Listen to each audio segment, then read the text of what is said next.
బ్రేకప్లు చెప్పావా చెప్పరా? ఒకే అమ్మాయి ఒకటే లవ్ స్టోరీ. ఇయర్ ఇంకే అమ్మాయిని లవ్ చేయవా? మరి ఇంక చేయను, పెళ్లి కూడా చేసుకుని ఇలా సింగిల్ గానే హ్యాపీగా ఉంటాను. ఆ ఒక్క గర్ల్ ఫ్రెండ్ గురించే ఈ లైఫ్ బాగుంది హ్యాపీగా.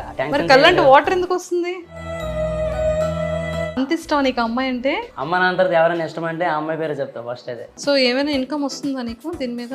మంత్లీ కొన్ని ప్రమోషన్స్ వస్తాయి, అవి చేయాలి. రీసెంట్ బెట్టింగ్ యాప్లు అవి వచ్చాయి, అవి చేస్తే ఎక్కువ మనీ చేస్తున్నారు, బట్ చేయలేదు. Very very good boy. So remaining promotions మీద ఎంత ఇన్కమ్ వస్తుంది పర్ మంత్? 10K వస్తుంది.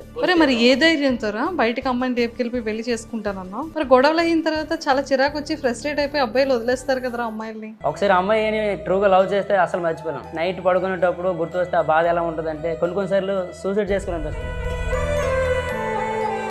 అది ఏదైనా చెప్పాలనుకుంటే ఎవరిని ఎక్కువగా ఇష్టపడకూడదు. ఇష్టపడ్డామంటే చాలా బాధపడాల్సి వస్తుంది ఆ తర్వాత. Hi viewers, welcome to Suman TV. బేసిక్గా చాలా మంది మనం ఇన్ఫ్లుయెన్సర్స్ని చూస్తూ ఉంటాం. ప్రాంక్ వీడియోస్ కానివ్వచ్చు, లేకపోతే చాలా ఫన్ వీడియోస్ చేసే వాళ్ళని కూడా చూస్తూ ఉంటాం. బట్ ఈ పిల్లడి పేరు ఏంటో అండి, చాలా డిఫరెంట్గా బ్రోకెన్ బాయ్ మనీ అని ఉందన్నమాట. అసలు వీడికి బ్రోకెన్ బాయ్ అని ఎందుకు పెట్టుకున్నాడు, అన్ని బ్రోకెన్స్ ఏమయ్యాయి అని తెలుసుకోవాలంటే ముందు మనీతో మాట్లాడాల్సిందే. Hi money. హాయ్ అక్క. రే ఫస్ట్ అన్నిటికన్నా ఇన్ని బ్రేకప్లు చెప్పావా చెప్పరా? ఒకే అమ్మాయి ఒకటే లవ్ స్టోరీ. ఇంకా మరి ఎప్పుడు లవ్ చేయకూడదని, మరి వేరే అమ్మాయి మన దగ్గర రాకూడదని బ్రోకెన్ బాయ్ మనీ అని నేమ్ పెట్టుకున్నా. ఒకటే అమ్మాయి. ఏజ్ ఎంతమ్మా మంది? 22 years. ఏ ఇయర్స్లో నన్న బ్రేకప్? జస్ట్ 2 months అవుతుంది. అమ్మా, అంటే ముందు నుంచే గొడవలు అవుతున్నాయి. నాకు ఆల్రెడీ తెలుసు ఆ అమ్మాయి ఇంటి దగ్గర మ్యారేజ్కి ఒప్పుకోరు. 2 years నుంచి గొడవలు అవుతున్నాయి. అప్పుడే నేను పెట్టుకున్నా బ్రోకెన్ బై మనీ అని. అంటే ఎన్ని ఇయర్స్లో ఇంతకి? 3 yearsలో. 3 ఇయర్స్లో 2 years నుంచి గొడవలు అవుతున్నాయి. మ్యారేజ్ గురించి అవదని తను ఎలా అయినా చేసుకుందామని నేను ఈ టైప్లో గొడవలు అయ్యాయి.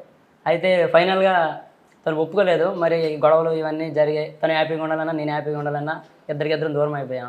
ఆ తర్వాత మరి ఇంకే అమ్మాయి మన దగ్గర రాకూడదు, మనం కూడా వేరే అమ్మాయి దగ్గరికి వెళ్ళకూడదని బ్రోకెన్ బై మనీ అని పెట్టుకున్నా. ఇయర్ ఇంకే అమ్మాయిని లవ్ చేయవా? మరి ఇంక చేయను, పెళ్లి కూడా చేసుకుని ఇలా సింగిల్ గానే హ్యాపీగా ఉంటా. ఆ ఒక్క గర్ల్ ఫ్రెండ్ గురించే హ్యాపీగా ఉంటా. ఇలా ఈ లైఫ్ బాగుంది అక్క హ్యాపీగా.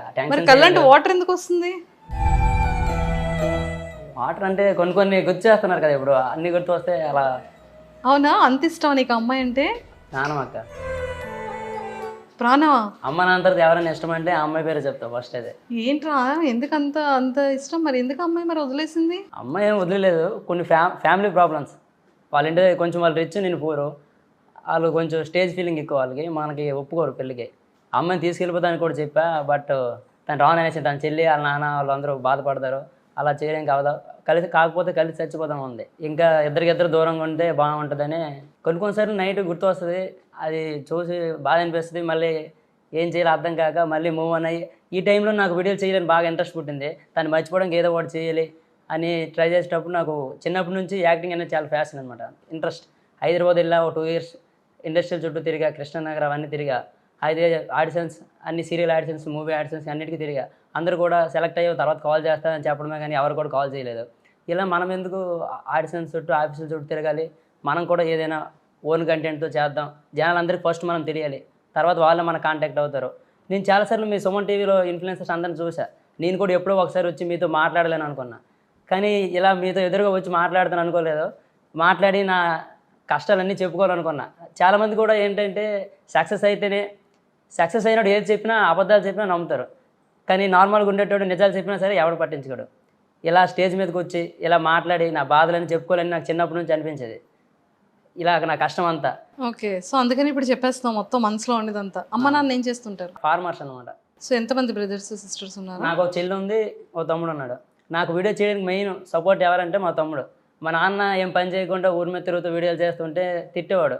మా తమ్ముడు ఏం కాదు అన్నయ్య నువ్వు చెయ్యి, నీ ఏం పని కాకపోతే నేను చేస్తాను అని నాకు ఏ పని కూడా చేయనివ్వకుండా నాకు వీడియో చేయడానికి పంపించి, మా నాన్న ఏదైనా పని చెప్తే నాకు అది మా తమ్ముడు చేసి, అలాగే నాకు చిన్నప్పటి నుంచి ఏ కష్టం రాకుండా మా నాన్న ఎలా చూసాడో మా తమ్ముడు కూడా అలా చూశాడు.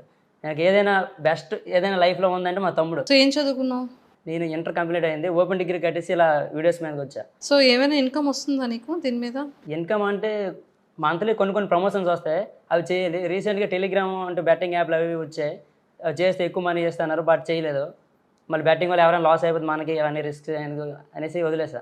బెట్టింగ్ యాప్స్ చేయకుండా. Very good boy, very very good boy. So remaining promotions మీద ఎంత ఇన్కమ్ వస్తుంది పర్ మంత్? ప్రమోషన్స్ అంటే ఒక్కొక్క ప్రమోషన్కి 2000 వరకు తీసుకుంటా, ఒక 10K వస్తుంది. మరి ఏ ధైర్యంతోరా బయటకు అమ్మాయిని రేపుకెళ్ళి పెళ్లి చేసుకుంటానన్నా? ఇంత చిన్న ఏజ్లో ఎలా బ్రతుకుతారు అనుకున్నారు మీరు ఇద్దరు? అంటే ఆల్రెడీ నేను అమ్మాయి కోసం దాన్ని మ్యారేజ్ చేసుకోవడం కోసం మొబైల్ మెకానిక్ నేర్చుకున్నా హైదరాబాద్లో. 1 ఇయర్ మెకానిక్ నేర్చుకున్నా. ఆల్రెడీ ఊర్లో షాప్ కూడా పెట్టా. షాప్ పెడుతూ నేను ఇన్స్టాలో రీల్స్ చేసేవాడిని. అవి సరదా కోసం చేసా, అలా వైరల్ అయ్యాయి.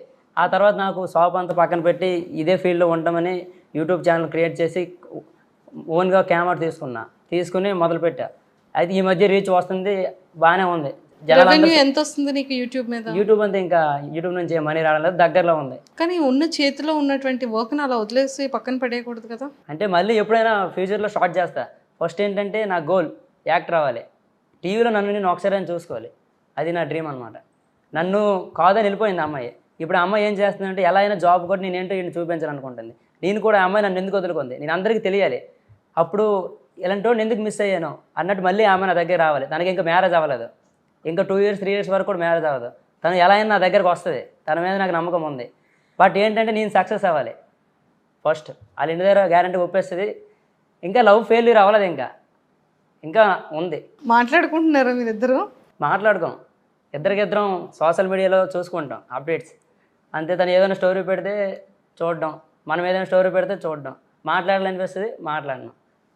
మళ్ళీ ఆ గొడవలు మళ్ళీ ఇవన్నీ ఎవరు పడతారు? మరి గొడవలు అయిన తర్వాత చాలా చిరాకు వచ్చి ఫ్రస్ట్రేట్ అయిపోయి అబ్బాయిలు వదిలేస్తారు కదరా అమ్మాయిల్ని. కష్టమాక. ఒకసారి అమ్మాయిని ట్రూగా లవ్ చేస్తే అసలు మర్చిపోలేం. నైట్ పడుకునేటప్పుడు గుర్తు వస్తే ఆ బాధ ఎలా ఉంటుందంటే కొన్నిసార్లు సూసైడ్ చేసుకుని అనిపిస్తుంది. అలా అనిపిస్తుంది. అది ఏదైనా చెప్పాలనుకుంటే ఎవరిని ఎక్కువగా ఇష్టపడకూడదు. ఇష్టపడ్డామంటే చాలా బాధపడాల్సి వస్తుంది. ఆ తర్వాత ఫస్ట్లో ఉండేటట్టు లాస్ట్ వరకు ఎవరు కూడా ఉండరు. ఫస్ట్లో ఎవరైనా ఒక వ్యక్తికి దగ్గర అయినప్పుడు ఎక్కువ ప్రేమ చూపిస్తారు, బాగా ఉంటారు. అలా రాను రాను రోజుల్లో ప్రేమ తగ్గిపోద్ది. ఇద్దరిలో ఎవరో ఒకరు సఫర్ అవ్వాల్సి వస్తుంది. ట్రూగా ఎవరు ఉంటారో వాళ్ళు బాధపడతారు. అమ్మో, చాలా చిన్నోడు అనుకున్నాను కానీ చాలా పెద్ద మాటలు చెప్పేవరా. అంటే అలా నేర్పించింది నాకు లైఫ్. అప్పుడే జీవితాన్ని చూస్తా 22 ఇయర్స్కి. ఏంటి ఒక్క ప్రేమే లైఫా? ఒక్క ప్రేమ వల్ల నా జీవితం మొదలైంది. ఆ అమ్మాయి నేను ఎలా సక్సెస్ అవ్వాలో తెలియపోయినప్పుడు ఆ అమ్మాయి నా లైఫ్లోకి వచ్చింది. నా డ్రీము ఏదో అవ్వాలి, యాక్టింగ్ చేయాలని అనుకునేవాడిని కానీ అసలు ముందుకు వచ్చేవాడిని కాదు, భయపడి సిగ్గుతో ఇలా. తన లైఫ్లోకి వచ్చి వెళ్ళిపోయిన తర్వాత కసి పెరిగింది, ఏదైనా చేయాలి. తను నన్ను ఎందుకు మిస్ అయిపోయింది. అసలు ఎందుకు నన్ను ఒప్పించలేని అంటుంది వాళ్ళ ఇంటి దగ్గర. ఎందుకు ఒప్పుకోరు? నాతో రమ్మంటే ఎందుకు రాలేదు? మెయిన్ రీజన్ నేను చూసుకోలేనా, నన్ను నమ్మదా, ఎంత ప్రేమించింది, నేను రమ్మంటే ఎందుకు రాలేదు? అదే మెయిన్ రీజన్ పెట్టుకొని వీడియో చేయడం మొదలెట్టా. వీడియోస్ వైరల్ అవుతున్నాయి. ఇన్కమ్ సంపాదించి వీడియోస్ నుంచి ఒక మంచి లైఫ్లోకి వెళ్ళి అప్పుడు తనగా అనిపించాలా ఆ రోజు ఎందుకు వాడిని వదులుకున్నానని. అంటే కేవలం అమ్మాయి కోసం నువ్వు సక్సెస్ అవ్వాలనుకుంటున్నావు తప్ప నీ కోసం నీ పేరెంట్స్ గురించి కాదు.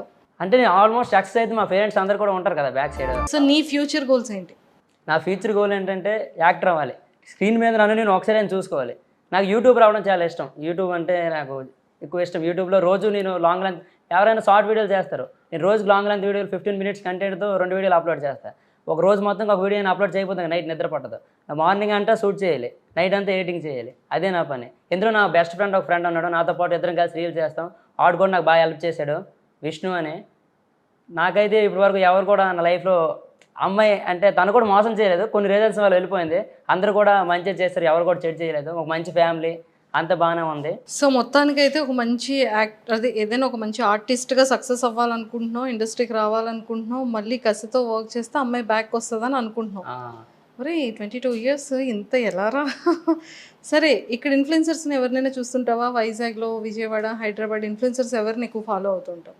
ఎక్కడంటే తను అల్లారపల్లి జాను ఉంది కదా, తను నేను ఫ్రెండ్స్ అనమాట. ఇక్కడ మా శ్రీకాకుళం అల్లారపల్లి జాను అని, తను నేను ఫ్రెండ్స్. ఆమె కూడా నాకు బాగా సపోర్ట్ చేసింది. ఎవరైనా అమ్మాయి యాక్టింగ్కి షార్ట్ ఫిల్మ్స్ కానీ ప్రాంక్ వీడియోస్ కానీ ఎవరైనా రమ్మంటే మాకు ఎంతో కొంత మనీ అలా అయితే వస్తానంటారు. కానీ తను ఒక ఫ్రెండ్ లాగా నా సిచ్యువేషన్స్ అని తనకు తెలుసు, నా దగ్గర డబ్బులు లేవని ఇలా అవన్నీ తనకు చెప్పాను. అయితే అర్థం చేసుకుని తను నాతో ఫ్రీగా వీడియోలు చేస్తూ మా ఊరు వచ్చి ఒక 3 days 4 days ఉండి షార్ట్ ఫిల్మ్ కూడా యాక్ట్ చేస్తానని చెప్పింది. అలా ఈ రోజుల్లో అమ్మాయిలు ఎవరు కూడా అంతలా ఆలోచించరు. తను నాకైతే బెస్ట్ అమ్మాయిలో ఏదైనా బెస్ట్ ఉందంటే తనే అని చెప్తా. బెస్ట్ ఫ్రెండ్గా నాకు బాగా సపోర్ట్ చేసింది. సో నువ్వు ఇన్ఫ్లుయెన్సర్స్ని ఎవరిని ఫాలో అవుతావు అంటున్నావు? నేనంటే ఇన్ఫ్లుయెన్సర్స్ అంటే మా శ్రీకాకుళంలో చాలామంది చేసేటోళ్ళు ఉన్నారు. సంతు ముంజేడి అని ఒకడు ఉంటాడు మా శ్రీకాకుళం బ్రో. ఆ నెక్స్ట్ అరే మామ యూట్యూబ్ ఛానల్ ఉంటాడు రమణ. చాలామంది ఫాలో అవుతుంది. వాళ్ళందరినీ ఫాలో అవ్వాలి కదా, కామెడీ ఎంటర్టైన్మెంట్ ఇస్తున్నారు, మనకు మనం సపోర్ట్ చేసుకోవాలి. Broken by money, all the very best. మంచిగా సక్సెస్ అవ్వాలి ఫ్యూచర్లో అని కూడా కోరుకుంటున్నాను. ఓకే ఓకే, థ్యాంక్ యూ అక్క. ఎక్కువగా ఎవరిని ప్రేమించుకో, మరలేదు ఇంకా హట్ అవుతావు.